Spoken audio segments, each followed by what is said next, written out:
El Cholo, Diego Simeone, l'Atlético de Madrid, les braqueurs en bande organisée.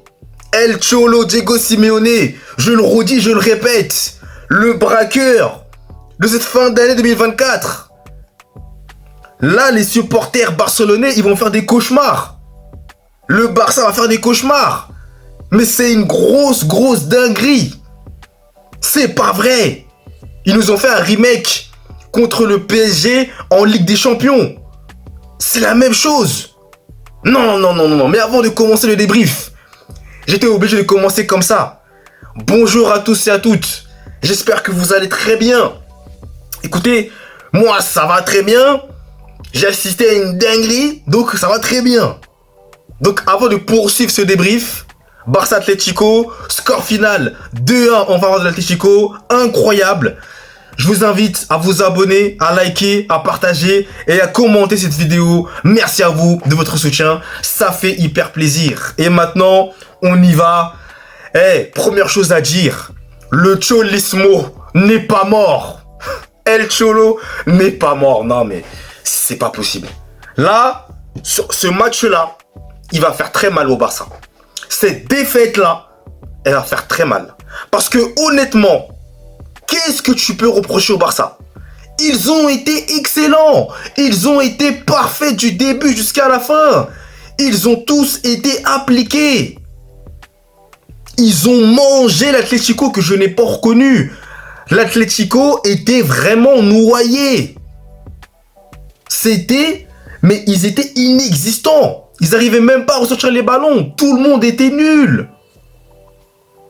Tandis qu'au Barça, mais ils étaient en train de marcher sur l'Atlético. Vous avez des situations, des occasions. Et, à juste titre, vous êtes récompensé par un but de Pedri Potter. Pedri, je vais en parler. Mais qui es-tu, Pedri? Qui es-tu vraiment? Mais quel match il nous a fait? Qu'est-ce qu'il a fait, Pedri, hier soir? C'était Pedri Potter, magicien, artiste, interprète, compositeur, peintre. Il avait toutes les casquettes. Tellement il pue le football. Mais qu'est-ce qu'il a fait? Une masterclass. Impressionnante, Pedri. Il était dans la zone. Mais qu'est-ce que c'était beau à voir, incroyable. Rafinha, qui était excellent aussi, Rafinha. Mais malheureusement, Rafinha, il a trop raté. Rafinha que...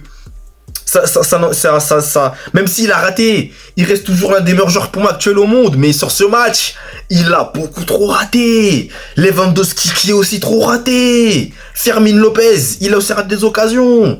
Enfin, le Barça, sur ce match, doit finir minimum. Et je dis bien minimum avec 3 buts d'écart sur l'Atlético. Tellement ils ont dominé ce match. Mais qu'est-ce qui se passe à l'arrivée? Et je vais même pas revenir sur le fait que j'avais pronostiqué un score final de 3-1 en faveur de l'Atlético. Je vais même pas revenir sur ça. Parce que moi-même, quand j'ai pronostiqué ça, dans ma tête, je me disais, l'Atlético, eux, quand c'est le Barça, toujours c'est la même chose. Ils commencent à bégayer, ça joue mal. Ils commencent à se faire éteindre par le Barça. Et c'est ce qui s'est passé, hein. Ils se sont fait éteindre. Hein. Mais à l'inverse, ils ont fait les braqueurs. En bande organisée. Eux, en fait, avant de venir au match, là, ils ont écouté le son de Jul. En bande organisée. Et après, ils ont dit, allez, on va faire les braqueurs. En bande organisée. Dernière minute. C'est une dinguerie. En fait, qu'est-ce que vous voulez dire dans ce match-là? Parce que, encore une fois, je vais me répéter. Mais le Barça a tout fait bien. Le football est cruel. Le football, il est méchant. Il est méchant de fou. Parce que l'Atlético, ils ont, je crois, 4 tirs, 2 buts. 4 tirs seulement dans le match, 2 buts. En première mi-temps, 0 tir, 0 pointé. 0 tir. Rendez-vous compte. Mais il faut aussi parler de Jan Oblak, le gardien de l'Atlético. Lui aussi, il était dans la zone. En deuxième mi-temps, je parle. Hein. Il était dans la zone. Les arrêts qu'il fait sur Rafinha, sur Pedri, sur Fermin. Mais il te sauve cette équipe de l'Atlético. Et si c'était pas Jan Oblak, il y a 4 voire 5-1 pour le Barça. Et personne n'est choqué. Hein. Personne n'est choqué. Je vous le dis, hein, personne n'est choqué. Mais c'est Jan Oblak qui était dans les cages. C'était Jan Oblak. Et d'ailleurs, le Barça qui mène 1-0, le Barça, comme je vous le disais, doit marquer plus de buts. Et le Barça ne marque pas. Le Barça rate. Le Barça rate beaucoup. Et l'Atlético, sur l'une de leurs seules grosses situations dangereuses, t'as Rodrigo de Paul, parce que lui aussi, en première mi-temps, vraiment médiocre. Mais en deuxième mi-temps, oh là là, alors là, en deuxième mi-temps, pour moi, il était même l'un des meilleurs joueurs pour moi de l'Atlético. Hein. Il te sort une frappe, petit filet, imparable. Malheureusement, Iñaki Peña, encore une fois, ne parvient pas à arrêter ce tir. Voilà, Iñaki Peña, encore une fois, malheureusement, je vais dire compliqué pour lui, mais en vrai de vrai, je vais même pas envie de dire c'était compliqué pour Peña, parce que tellement le Barça, ils ont fait un match monstrueux, j'ai même pas envie de taper sur lui. Mais Rodrigo de Paul, encore une fois, il redonne confiance à Atlético, un partout. Et là, à partir de ce moment-là, Atlético recule encore. Il recule. Ils défendent très bas, ils reculent. Et le Barça met le pressing. Ils sont à fond. Pressing incroyable. Intensité incroyable. Le Barça est en place. Ils sont regroupés. Voilà. Donc, ils continuent à mettre la pression. T'as des changements qui arrivent. Dani Olmo qui rentre. Ferran Torres qui rentre. Dani Olmo, moi, personnellement, je suis pas trop fan. Je trouve qu'en ce moment, Dani Olmo, ça commence à devenir très compliqué. Ferran Torres qu'on met sur le côté, je suis pas fan non plus. Je préférais qu'on le mette en numéro 9. Vous voyez, c'est plus intéressant pour lui d'être en numéro 9. Je trouve qu'il fait des appels de balles intéressants. Lamine Yamal qui est pas là, qui est absent, mais on va pas dire que c'est à cause de Lamine Yamal qu'ils ont perdu, parce que là, le Barça était vraiment très cohérent. T'es cohérent, mais au final, tu te fais éteindre. Enfin, tu te fais braquer. Dernière minute de jeu. Sorloth qui rentre. Sorloth, Scotty gagnant de El Cholo. Encore une fois, le Cholismo fonctionne. Le Cholismo est de retour. Sur ce match, il est de retour. Diego Simeone, mais c'est pas possible. C'est incroyable. Sorloth qui rentre, Sorloth qui marque. Dernière minute.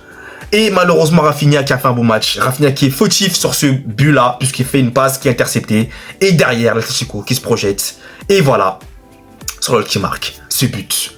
Qui détruit tout sur son passage. C'est un raz-de-marée. C'est une éruption volcanique. C'est énorme. C'est énormissime. Le plus gros braquage de cette fin d'année. Le plus gros hold-up. Mais l'Atlético, c'est pas possible. C'est une équipe, franchement, c'est...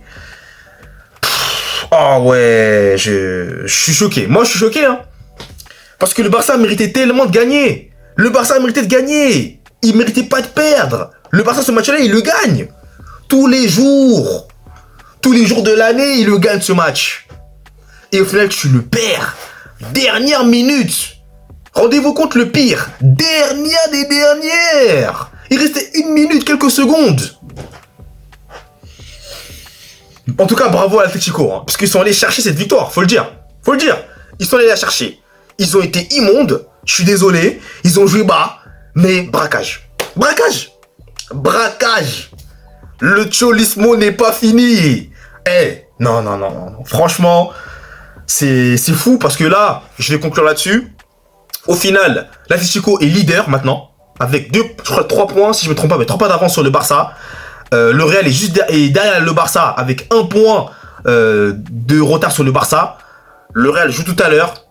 Le Real peut passer devant le Barça.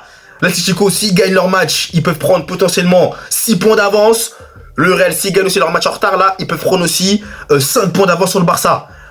Le Barça qui se retrouverait donc 3ème. Mais Bilbao derrière qui revient. Bilbao, ça revient aussi. Donc tu peux te retrouver 4ème. Alors que tu étais premier. T'avais 7, 8 points, voire 10 points, même 12, s'en fout. T'étais à l'aise, t'étais confortable. Et toute cette avance-là a volé en éclats. C'est une dinguerie. Rendez-vous compte.